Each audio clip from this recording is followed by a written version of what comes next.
Hello there friends and welcome. For today's Warhammer Rogue Trader guide we have Idira, the Unsanctioned Psyker build.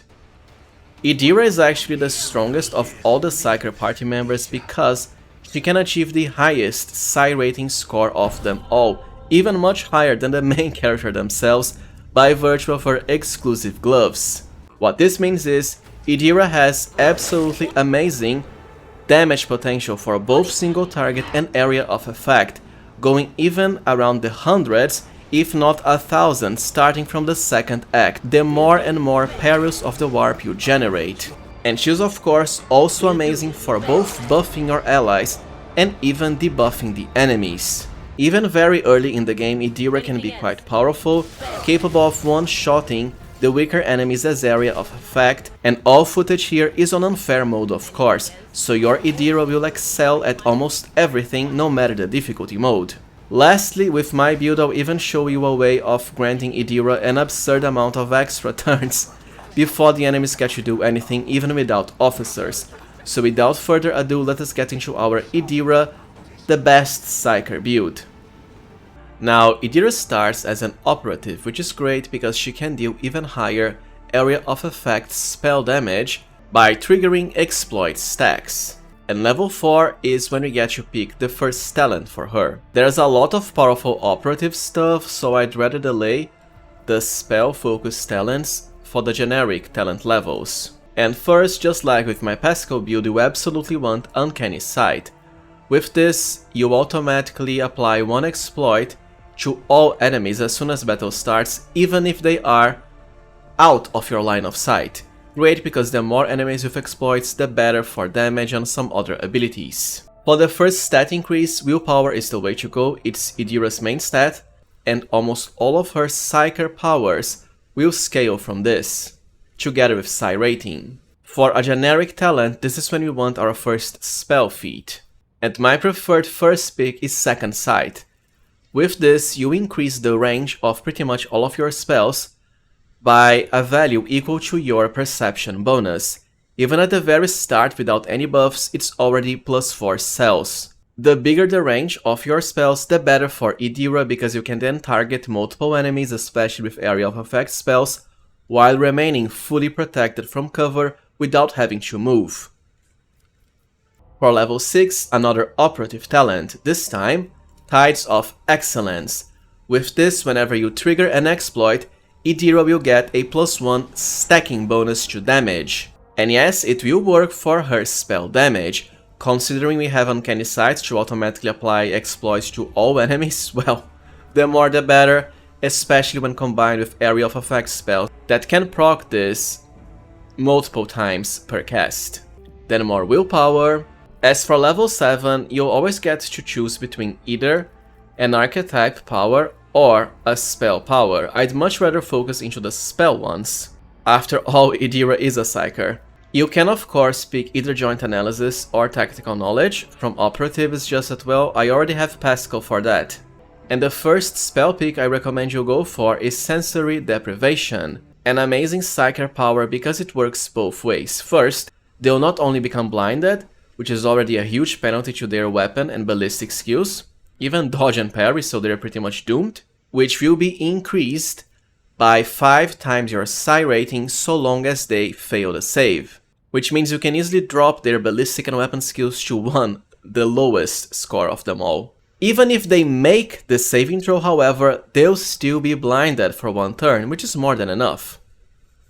As far as her skill increases, well, you have a few different options that will depend on what other skills your main party members already cover for you. She is built to go with awareness, but you know, I already have both Cassia and Argenta for that, which is why I'd rather focus into the lore skills for her, especially lore Imperium early or lore warp. As my Cassia already goes for warp, Imperium is the way to go. Later I'll be picking Xenos. Then for level 8, Fresh Target, so your spells will do even higher damage against enemies with full health, perfect for your area of effect ones. And now you want another spell talent, Psychic Barrage, which increases the damage of your spells equal to your ballistic skill bonus. While you won't have very high ballistic skills by default with Idira, remember, with officer party members and the Voice of Command ability boosted by the Focus talent, you can easily increase Idira's ballistic by a huge amount for even more damage, even early in the game. But even just a +3 to damage is pretty good already for the early parts. For the first upgrade to dismantling attack, it doesn't matter, you'll never be using this. Just go with your officer's finest hour heroic action instead. But you might as well go for the second one, for even more debuffs. Then more Lord Imperium for me. And after that, Lord Xenos. But like I said, you can change this depending on what skills your party already has. Once you max willpower as operative, go for Perception, her second most important stat. For level 11 we want Ballistics Calculation, which also increases Idira's spell damage, so long as the enemy is decently far away. Very easy because we do have Psychic Barrage for higher range after all. Then more Lord Xenos. And for another ability, now it's time to grab either Prescience, which can increase a lot of stats, especially willpower and fellowship, great for, well, Psykers, but also Cassia, the Navigator, and officers, or Foreboding, which is a huge area of effect dodge increase to all allies inside. And will stack, of course, with Idira's very own starter, Diviner Psyker ability, that also increases dodge. I'd rather Prescience first, especially for more Cassia buffing. And at long last, for a generic talent, Psy rating 1. Idira already starts with 1 Psy rating by virtue of being an unsanctioned Psyker. With this it's even more, so now she'll have 2 points. While you could pick this earlier, we are at level 12 and this is at level 10 minimum. We don't really have the space for it because I'd rather pick the operative unique talents. Speaking about them, now it's time to grab Passive Learning, which can increase the number of exploits the enemies start combat with. As this is the last operative talent, you can instead also go for Weak Body, Weak Soul, which increases the debuffing power of your Expose Weakness ability. Is just that Cassia already does this way better through the Waking Nightmare Navigator power. And even Sharpshooter if you want, but the benefit won't be that good. Inflict Despair can also work to reduce enemy damage, but Pascal has a better way of doing that. So I'd much rather Passive Learning. The more exploits the enemies have, the better, of course. Then more Perception. And after that you might also increase Intelligence or Ballistic skills if you prefer. For the last generic talent, I just go for It Will Not Die. This always helps all party members, especially on Unfair, for higher hit points. But you can always delay it for later and pick another spell talent now if you prefer. And anything else here for dismantling attack upgrades might as well go for either the first or the third one.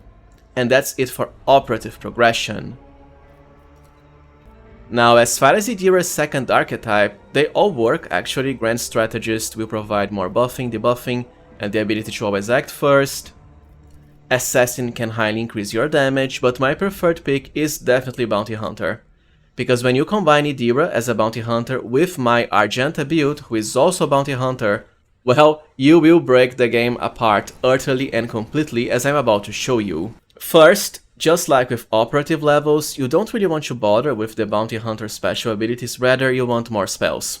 Sadly, we can't really pick Psychic Assault yet, despite already having 2 Psy rating, because we need the actual feat for that, which only comes at level 20, so let's go for Foreboding now, for more dodge to all allies. But the most important Bounty Hunter benefit comes at the next level, level 18. While most of the talents are rather useless for you, Savor the Kill is absolutely broken and overpowered. With this, whenever your ally kills an enemy marked as Spray, ideally Argenta will do that, Idira as a Bounty Hunter will immediately gain an extra turn with half MP and AP. There is a limitation of preventing you from attacking, but guess what? This is only for weapon attacks. What this means is Idira can still cast all of her offensive and defensive spells in this extra turn. Considering marking the enemy as prey costs nothing and also works for your other Bounty Hunter ally like Argenta, you have 6 possible enemies even at the very start of battle. And guess what? So long as Argenta keeps killing enemies marked as spray, Idira will keep getting extra turns. So essentially you have 6 entire potential extra turns before the enemies get to do anything by combining both Idira and Argenta as a bounty hunter or another party member of choice. Once again, because Idira will keep on casting offensive spells even under this special turn, well, just do the math, right? It's loads and loads and loads of extra damage potential, especially because it helps her increase her psi rating further through the aid of her special gloves that grant a +1 increase whenever you generate a Perils of the Warp effect, and well, the more spells you cast, the higher the chances of doing that as an unsanctioned Psyker. The Wild Hunt heroic action doesn't matter, level 20 means +1 AP, great, and a return to willpower increases, plus another generic talent, which of course means more spell talents. And it's time for psi rating 2 at last, so now Idira has 3. More willpower. You don't really need most of the other bounty hunter talents, so let's go for more spells. And at long last we can finally pick Pain Channeling. With this, whenever a psychic power kills the enemy and inflicts more damage than they have as hit points, it will change to a nearby enemy with the remaining amount. Trust me, even at the second chapter you can already do higher than 1000 extra damage from Pain Channeling chains. You can of course also pick this earlier if you prefer. And level 22 is when we at long last can finally pick the very powerful Psychic Assault Telepath Psyker spell. It works kinda like Cassia's Lidless Stare power. It hits a cone in front of Idira with a rather huge area of effect, and all enemies inside will suffer first Psychic Shriek damage, which is very good, and also have to make a willpower test or become stunned, one of the ultimate crowd control effects. It's an amazing spell overall, and definitely better than most of the stuff, let's say, the Pyromancer has. And with Idira's never-ending increases to psi rating, it's more and hundreds of damage potential through this. After that, I'd go for Thriving in Peril. Whenever you generate a Perils of the Warp effect, you increase momentum by a very nice amount equal to your willpower bonus plus resolve and also psi rating, all of which can be buffed through, let's say, an officer ally, Cassia, and Idira's own special gloves. The more momentum, the more heroic actions, of course. Then back to Lore Imperium, or whatever else you want for Idira, and back to Perception increases. We of course want even more spell power, so Mind Thief is the way to go to decrease the enemy's intelligence and perception while also increasing your own. As for level 25, it's time to pick Mind Siege, to further increase the damage enemy takes from your spells whenever they fail a willpower resistance test, and well, you have Sensory Deprivation and also your Psychic Assault spells for that. It only works with mental damage, however, but that's exactly what your best spells do already anyways. Then more Lore Imperium, and more Perception. Any upgrade here, it doesn't matter. And the Advice and Guidance talent, so that whenever you buff an ally, they'll also get a +10 increase to both weapon skill and ballistic skill, which of course is amazing for every single character, including yourself, as you do have a few talents that increase damage based on ballistic skill. Then more Lord Xenos for me. And once you max both willpower and perception, honestly, either ballistic skills, intelligence or agility. And for level 30, it is time for Psi rating 3 at last. And for the next spell pick, well, you can eventually go for Prophetic Intervention, which can prevent death for an ally, and even grant you an extra turn. It only costs 0 AP. But with this build, you really won't be dying at all. What I'd rather go for is Biomancy for more buffs, especially a very nice spell that grants you extra turns, even later on. But there's always Santic, Pyromancy, whatever else you want your Idira to specialize in. Then you can start picking the second spell school specific talents, such as Tangin Siphon to avoid death, or Strange Vitality for more toughness whenever buffing allies, which of course increases their defenses by virtue of more hit points. Then more Intelligence, or whatever else you want, and for me, more Lord Xenos. As you'll soon be out of Bounty Hunter talents, at least the specific ones, while you can go with Inspiring Trophy so that whenever you kill high difficulty enemies, you get +2 AP. I just don't think it's needed with all of the extra turns you'll be getting from Savor the Kill anyways. Share the Spoils can also work when combining it with another Bounty Hunter party member.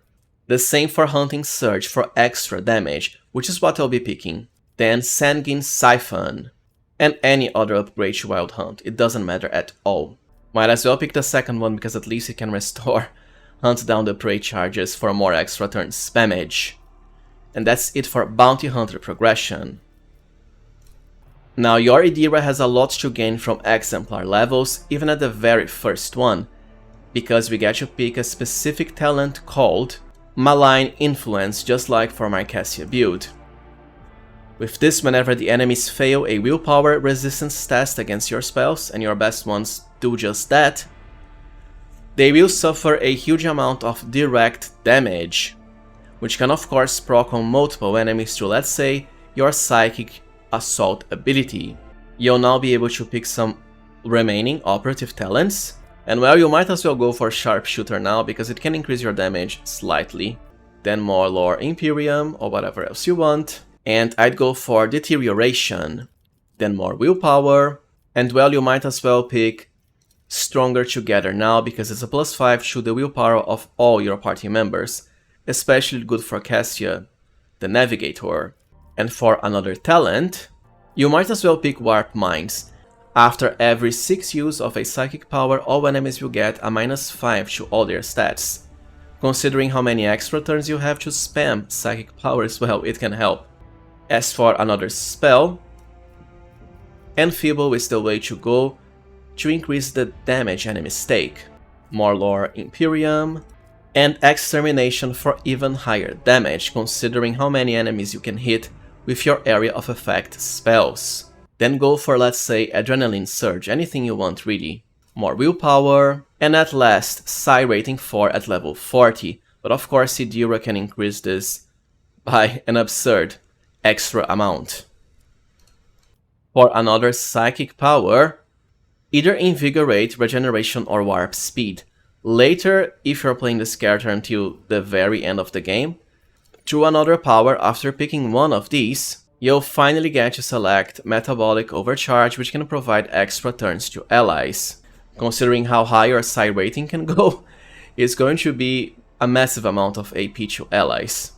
Is it necessary? Not really, you can go with whatever other Psychic School of Magic you want, including, as I said before, just pick more Telepath powers as to get Prophetic Intervention. I'm all about providing you with choices, of course. I rather like Invigorate because it is healing. Once you max willpower as Exemplar, well, back to Perception, and you kinda already have the best talents now, but might as well pick Inspiring Trophy. And a +5 to willpower from Characteristic Training. Then more Lore Xenos, and for the last Exemplar talent, at least for level 45 progression, either Death Dealer for more damage or Cataclysm also for the same purpose. And that's it for our Idira Exemplar progression. Alright, now let's do a section on how to play as your Idira. Remember that you can actually ambush enemies out of battle, especially with her Lightning Staff ability for free hits. And before getting started, it's very important to notice that Idira plays pretty much like a wild mage from Dungeons & Dragons, if you know what I mean. That is, whenever she casts a spell, regardless of Veil Degradation being high or low, she always has a 5% chance of triggering Psychic Phenomena. Most of the times, it is something negative for your party members, such as summoning a Demon of Death on top of your allies, or blowing herself up, which means she instantly kills herself. But there's also knockdown and other effects. Thankfully, so long as Veil Degradation is low, the effects won't be that dangerous. It's mostly some flavor attacks and so on.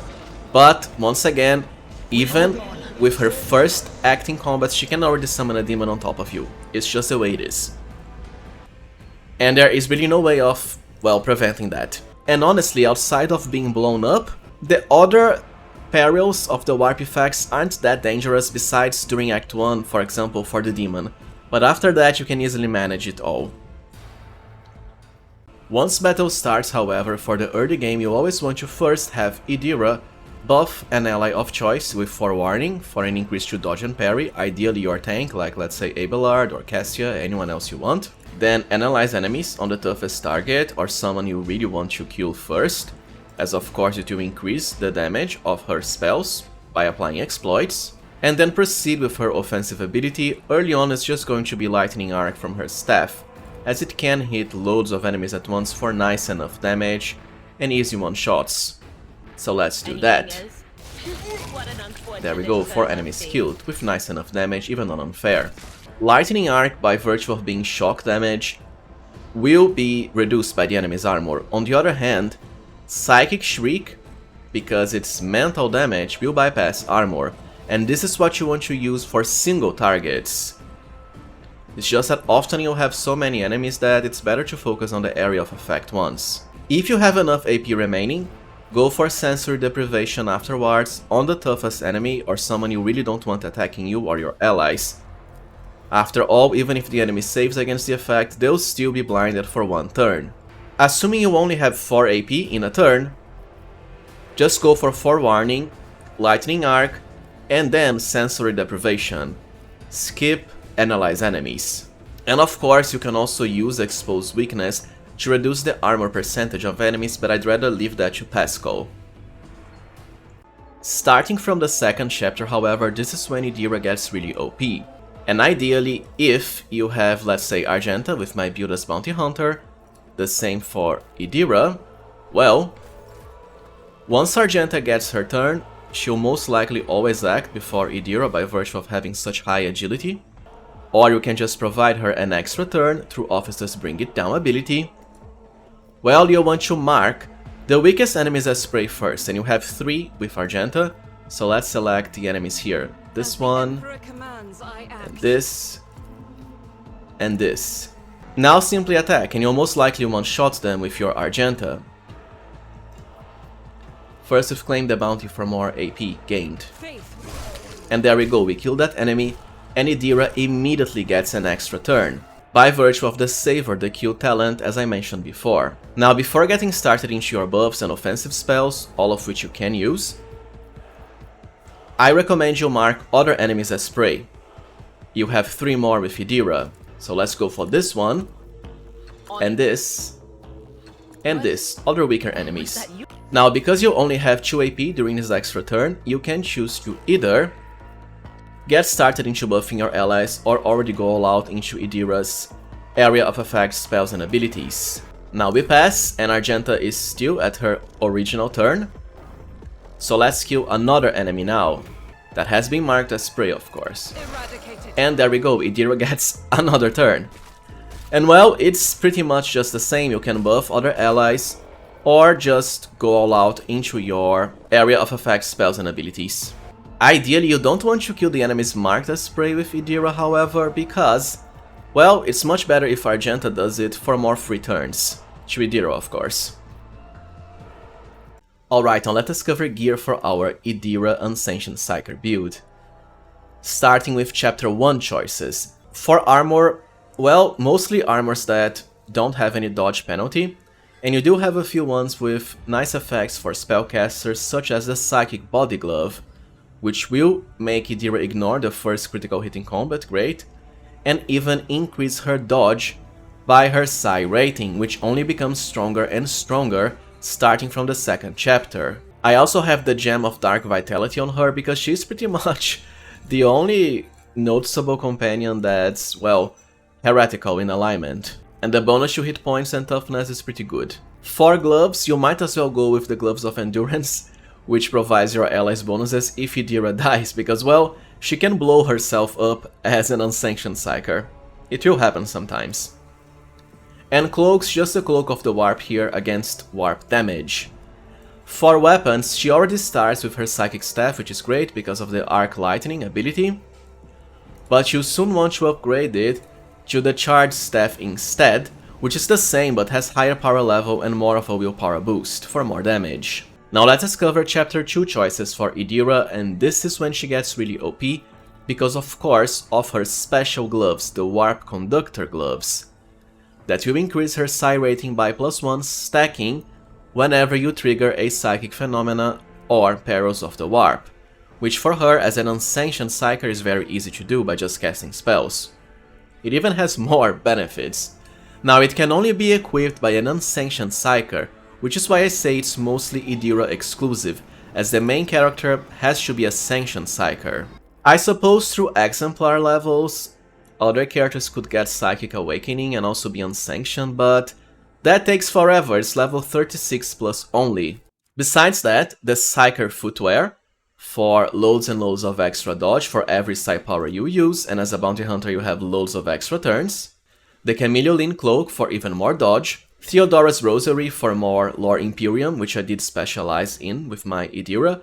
This is actually chapter 1 only, by the way. The Interrogation Goggles for more Lore Xenos, another skill I went with Idira. And the Imperial Scroll, also for more Lore Imperium. For weapons, however, be sure to grab the Staff of Mindsight, which provides Idira first with the Vision of Death ability, which can deal more damage the higher the enemy's hit points, especially for the 1000+ hit point enemies on Unfair. But most importantly, it has a much higher willpower and perception boost than the charged staff or the normal staff she starts the game with. You'll always want to swap to this to cast your spells, unless you want to use, of course, the Lightning Arc ability, which is exclusive to the other staffs. Anyways, Mindsight even has a built-in debuff to enemy saving throws against Idira's psychic powers, of the Telepath discipline, very good, as that's mostly all of her spells. And just one thing about helmets, do not ever go for the Cultist Hood, because when using area of effect spells like her Psychic Assault, you will take a massive amount of damage because it's per enemy hit. Just don't. It's it's a trap, it's just gonna kill you, even without blowing yourself up with a Perils of the Warp effect. Now let's cover Act 3 and 4 choices.